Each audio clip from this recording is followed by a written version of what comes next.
Assalamualaikum warahmatullahi wabarakatuh. Alhamdulillahirrabbilalamin. Assalatu wassalamu ala asrafil anbiya'i wal mursalin wa ala alihi wa ashabihi ajma'in amma ba'du. Yang terhormat Bapak Hasan Halawi selaku dosen pengampu mata kuliah Psikologi Pendidikan serta teman-temanku yang berbahagia. Di sini kami dari kelompok 4 akan mempresentasikan materi yang berjudul Pelajar yang Luar Biasa, Anak dengan Keterbatasan, Anak Berbakat. Di sini kami dari kelompok 4 yang beranggotakan 4 orang. Ada Aprilia Eka Agustina, saya sendiri Dewi Maya Lutfiani, Fira Imro'a, dan Linda Fitri Novia. Untuk selanjutnya, table of content yang akan kita bahas pada materi kali ini yaitu yang pertama, anak dengan keterbatasan, yang kedua, isu-isu pendidikan yang melibatkan anak penyandang disabilitas, dan yang ketiga, anak-anak berbakat. Untuk selanjutnya akan disampaikan oleh Mbak Fira. 1. Anak dengan keterbatasan. 1. Mempelajari disabilitas. Istilah anak dengan disabilitas adalah seorang anak dengan ketidakmampuan belajar dan mengalami kesulitan dalam pemahaman atau penggunaan bahasa lisan dan tertulis. Kesulitan dapat muncul dalam proses mendengarkan, berpikir, membaca, menulis, dan ejaan. Anak-anak dengan disabilitas tidak lagi disebut sebagai anak-anak cacat. Masalah akademik yang paling umum untuk anak-anak dengan ketidakmampuan belajar adalah membaca, menulis, dan matematika. Psikologi Pendidikan, John W. Santrok, edisi 5, buku 1, tahun 2014, halaman 239. 2. Gangguan pemusatan perhatian dan hiperaktivitas. Gangguan pemusatan perhatian dan hiperaktivitas atau ADHD adalah gangguan di mana anak secara konsisten menunjukkan masalah dalam satu atau lebih bidang ini, kurangnya perhatian, hiperaktif, impulsif. ADHD seharusnya didiagnosis yang akurat dan memerlukan evaluasi oleh dokter spesialis seperti psikiater. Banyak ahli yang merekomendasikan kombinasi intervensi akademik, perilaku, dan medis untuk membantu siswa dengan ADHD belajar dan beradaptasi. Psikologi Pendidikan, John W. Santrok, edisi 5, buku 1, tahun 2014, halaman 240. 3. Keterbelakangan mental. Keterbelakangan mental adalah kondisi dengan serangan sebelum usia 18 tahun yang melibatkan kecerdasan yang rendah, biasanya di bawah 70 pada tes kecerdasan yang diberikan secara individual, dan kesulitan dalam beradaptasi dengan kehidupan sehari-hari. Keterbelakangan mental telah diklasifikasikan dalam 4 kategori berdasarkan pada skor IQ, ringan, sedang, berat, dan mendalam. Psikologi Pendidikan, John W. Santrok, edisi 5, buku 1, tahun 2014, halaman 240. 4. Gangguan fisik. Di antara gangguan fisik yang mungkin dialami siswa adalah gangguan ortopedi, seperti cerebral palsy, dan gangguan kejang seperti epilepsi. Psikologi Pendidikan, John W. Santrok, edisi 5, buku 1, tahun 2014, halaman 240. 5. Gangguan sensorik. Gangguan sensorik meliputi tunanetra dan tunarungu. Tunanetra termasuk memiliki penglihatan rendah dan buta. Seorang anak dengan penglihatan rendah dapat membaca buku-buku cetak besar atau buku biasa dengan kaca pembesar. Seorang anak tunanetra tidak dapat menggunakan visualisasi dalam belajar, tetapi mengandalkan pada pendengaran dan sentuhan. Tugas penting adalah untuk menentukan modalitas, seperti sentuhan atau pendengaran adalah cara belajar terbaik bagi siswa tunanetra. Psikologi Pendidikan, John W. Santrok, edisi 5, buku 1, tahun 2014, halaman 240. 6. Gangguan bicara dan bahasa. Gangguan bicara dan bahasa mencakup sejumlah masalah bicara seperti gangguan artikulasi, gangguan suara, dan gangguan kefasihan. Dalam masalah bahasa, kesulitan dalam menerima dan mengekspresikan bahasa. Gangguan suara tercermin dalam bicara yang terlalu serak, keras, bernada tinggi, atau bernada rendah, gagap. Gangguan bahasa melibatkan gangguan signifikan dalam bahasa reseptif atau ekspresif anak. Bahasa reseptif melibatkan penerimaan dan pemahaman bahasa. Bahasa ekspresif melibatkan penggunaan bahasa untuk mengekspresikan pikiran dan berkomunikasi dengan orang lain. Psikologi Pendidikan, John W. Santrok, edisi 5, buku 1, tahun 2014, halaman 240. 7. Gangguan spektrum autisme.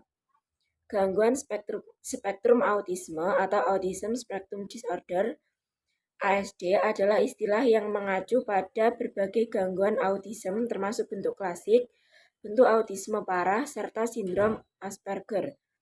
Autisme adalah gangguan spektrum autisme parah dengan serangan dalam 3 tahap pertama kehidupan dan melibatkan kelainan dalam hubungan sosial dan komunikasi. Konsensus saat ini adalah bahwa autisme melibatkan disfungsi otak organik. Psikologi Pendidikan, John W. Santrok, edisi 5, buku 1, tahun 2014, halaman 240. 8. Gangguan emosi dan perilaku. Gangguan emosi dan perilaku terdiri atas masalah kuat dan serius yang melibatkan hubungan, agresi, depresi, ketakutan yang berhubungan dengan hal-hal pribadi atau sekolah, dan karakteristik sosio-emosional yang tidak pantas lainnya. Istilah gangguan emosional atau emotional disorder (ED) digunakan untuk menggambarkan kategori gangguan, meskipun penggunaan istilah ini bukannya tanpa kritik. Dalam kasus yang parah, agresif, perilaku di luar kendali, siswa dikeluarkan dari kelas adalah masalah-masalah yang karakteristiknya jauh lebih ada pada anak laki-laki dibandingkan pada anak perempuan. Masalah yang melibatkan depresi, kecemasan, dan ketakutan yang melibatkan masalah balik ke dalam jauh lebih mungkin untuk muncul pada anak perempuan daripada anak laki-laki. Psikologi Pendidikan, John W. Santrok, edisi 5, buku 1, tahun 2014, halaman 240. Baik, akan saya lanjutkan. Yang kedua, isu-isu pendidikan yang melibatkan anak penyandang disabilitas. Yang pertama, aspek hukum. Hak-hak pendidikan bagi anak-anak dengan disabilitas termuat dalam pertengahan 1960-an.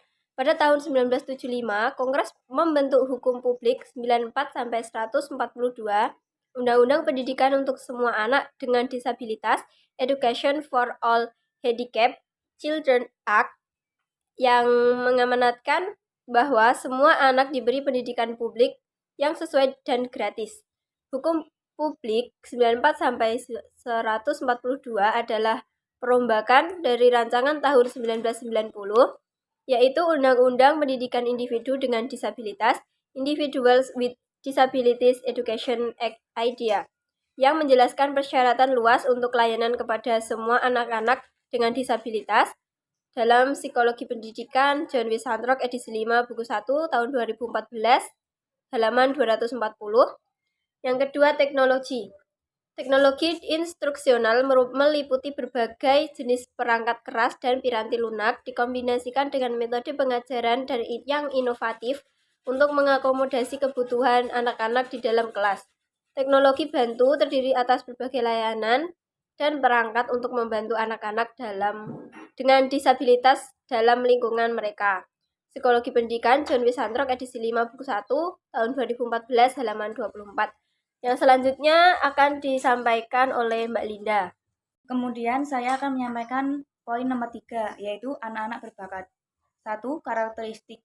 Anak-anak yang berbakat memiliki kecerdasan di atas rata-rata, biasanya didefinisikan dengan nilai IQ 130 atau lebih tinggi, dan memiliki bakat unggul dalam beberapa domain, seperti seni, musik, atau matematika.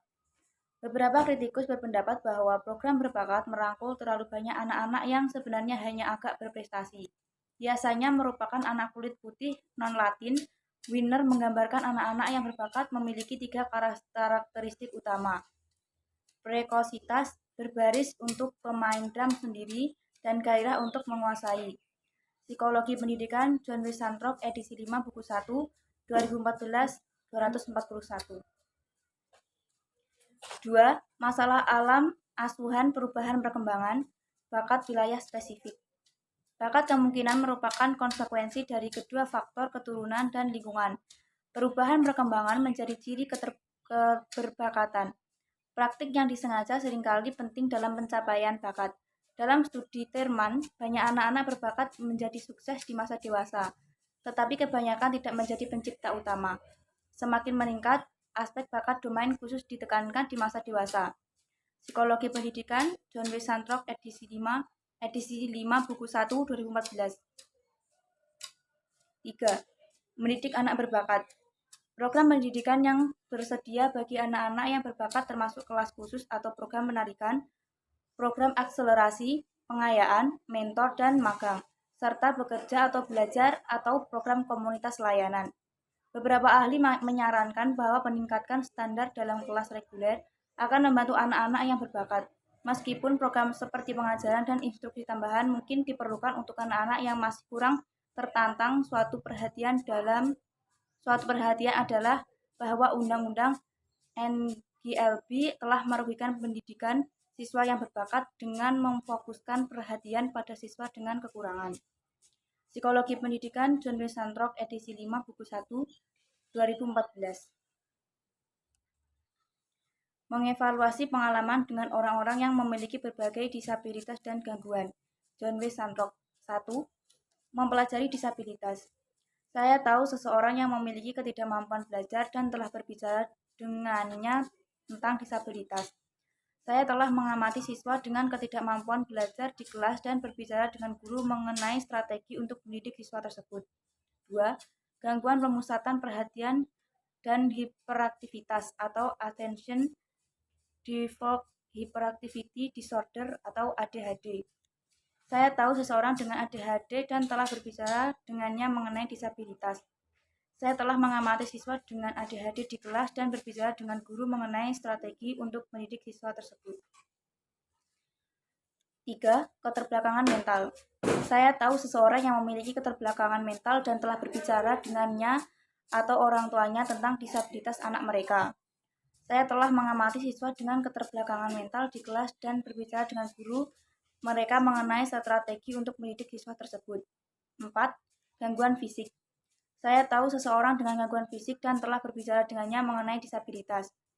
Saya telah mengamati siswa dengan gangguan sensorik di kelas dan berbicara dengan guru mereka mengenai strategi untuk mendidik siswa tersebut. 5. Gangguan sensorik. Saya tahu seseorang dengan gangguan sensorik dan telah berbicara dengannya mengenai disabilitas. Saya telah mengamati siswa dengan gangguan sensorik di kelas dan berbicara dengan guru mereka mengenai strategi untuk mendidik siswa tersebut. 6. Gangguan bicara dan bahasa. Saya tahu seseorang dengan gangguan bicara dan bahasa serta telah berbicara dengannya mengenai disabilitas. Saya telah mengamati siswa gangguan bicara dan bahasa di kelas dan berbicara dengan guru mereka mengenai strategi untuk mendidik siswa tersebut. 7. Gangguan spektrum autisme.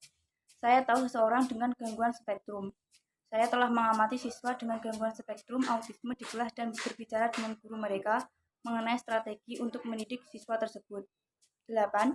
Gangguan emosional dan perilaku. Saya tahu seseorang dengan emosi dan perilaku telah berbicara dengannya mengenai disabilitas. Saya telah mengamati siswa dengan gangguan emosi dan perilaku dan berbicara dengan guru mereka mengenai strategi untuk mendidik siswa tersebut. Untuk selanjutnya akan disampaikan oleh Mbak Aprilia. Yang selanjutnya adalah praktik mengajar terbaik untuk disabilitas. Peran guru pembimbing khusus adalah sebagai fasilitator dan mediator yang menampung dan melayani segala sesuatu yang menjadi kebutuhan anak-anak berkelainan, tetapi tidak menjadi kebutuhan anak-anak pada umumnya, dan tidak termasuk dalam layanan kependidikan yang diselenggarakan oleh sekolah atau lembaga pendidikan umum. Guru pembimbing khusus mempunyai peran pokok sebagai orang kunci atau orang yang dianggap mengetahui tentang anak 11 berkebutuhan khusus dalam pelaksanaan pendidikan terpadu atau inklusi.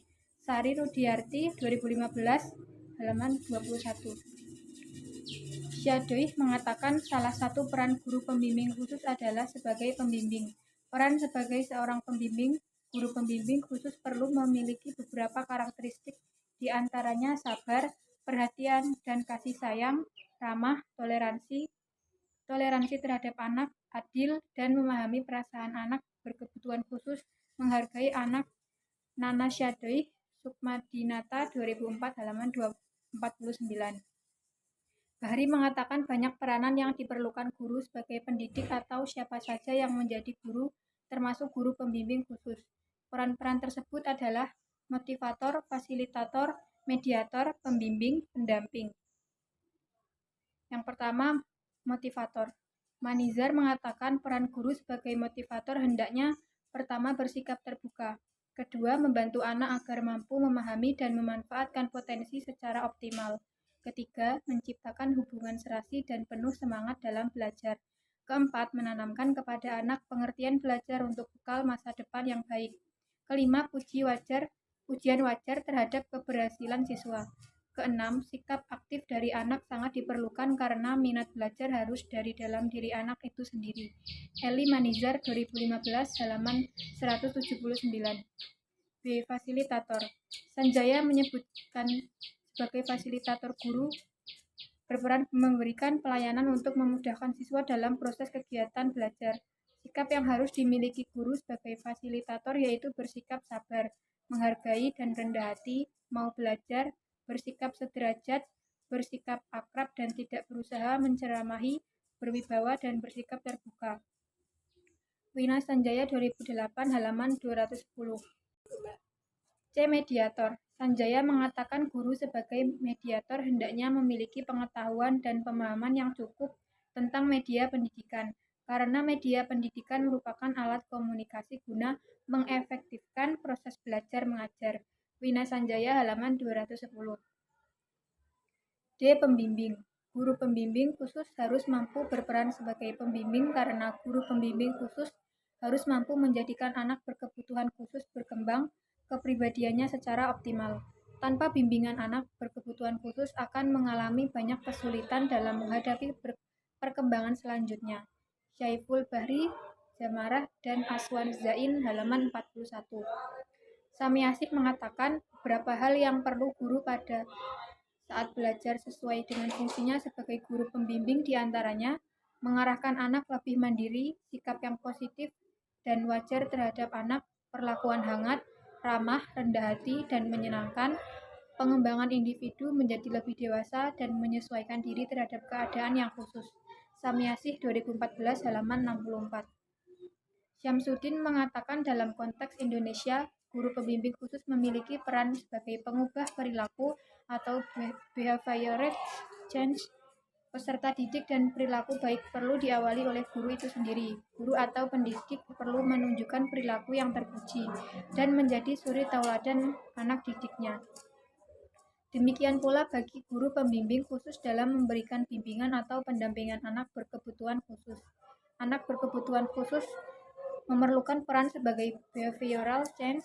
Abin Syamsuddin 2015 halaman 58. Pendamping.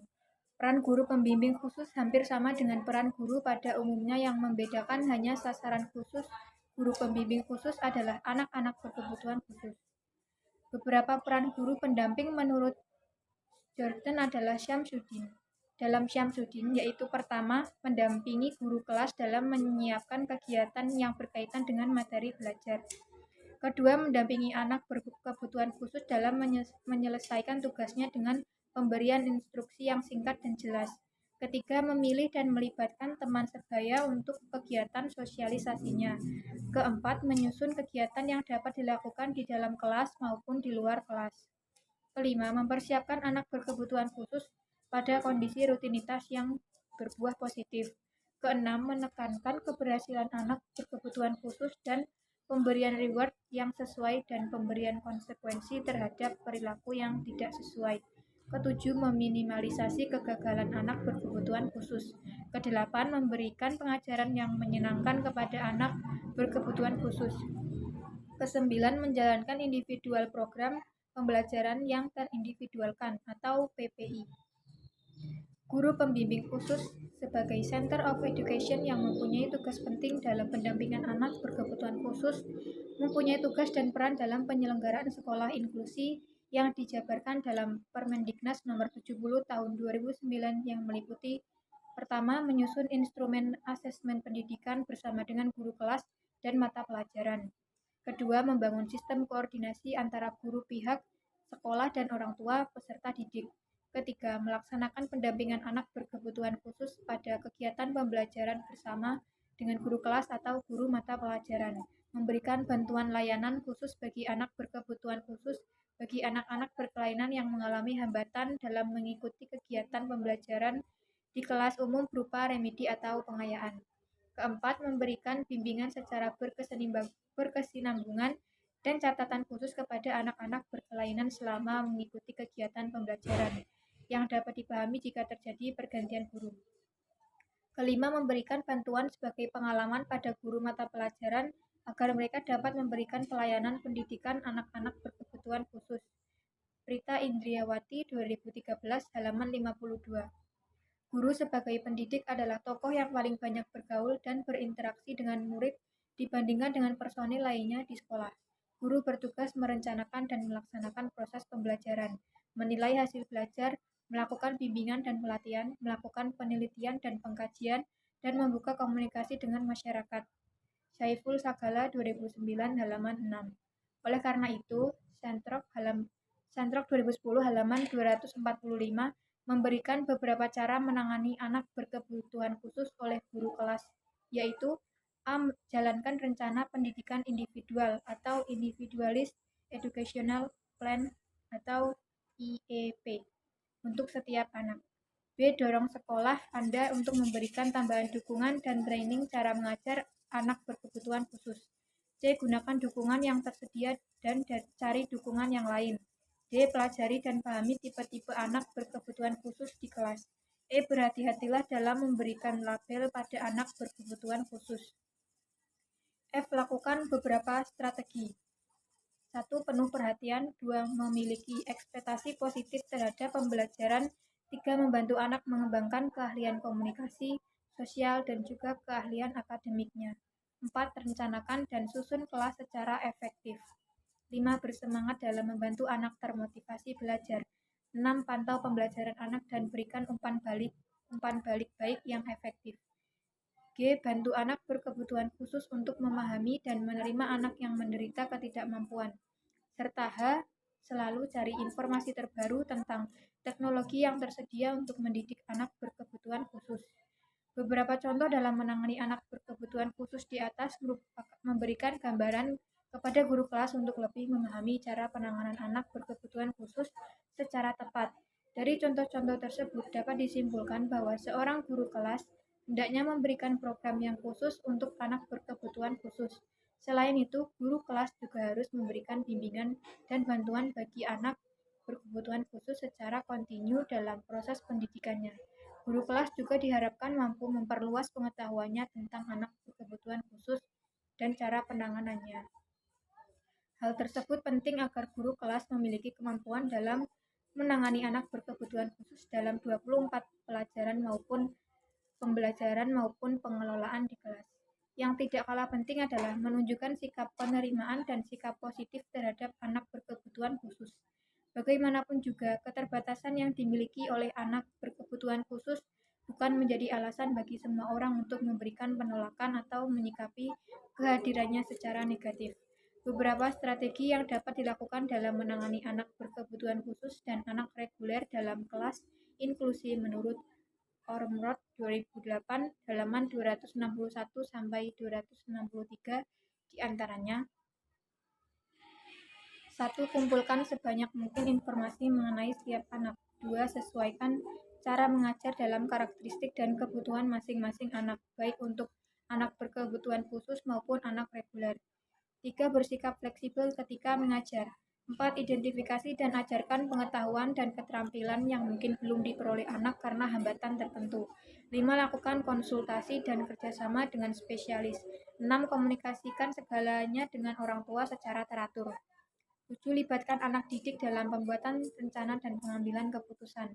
8. Tetaplah buka mata terhadap anak didik yang mungkin memenuhi kualifikasi untuk mendapatkan pelayanan khusus. Dari pendapat di atas dapat disimpulkan bahwa pada dasarnya anak berkebutuhan khusus memiliki karakteristik dan kebutuhan masing-masing yang mungkin memiliki hambatan dalam hal tertentu.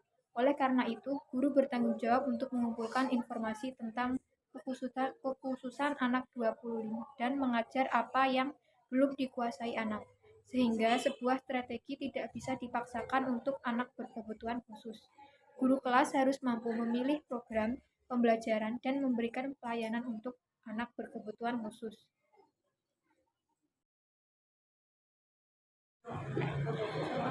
Sekian presentasi dari kelompok kami. Mohon maaf apabila ada kekurangan. Untuk yang ingin bertanya, silahkan menambahkan di kolom komentar maksimal 5 pertanyaan. Dan yang lain bisa menambahkan, mengurangkan, mengkritik, atau memberi saran, serta memberikan resumen di dalam komentar. Sekian dari kami.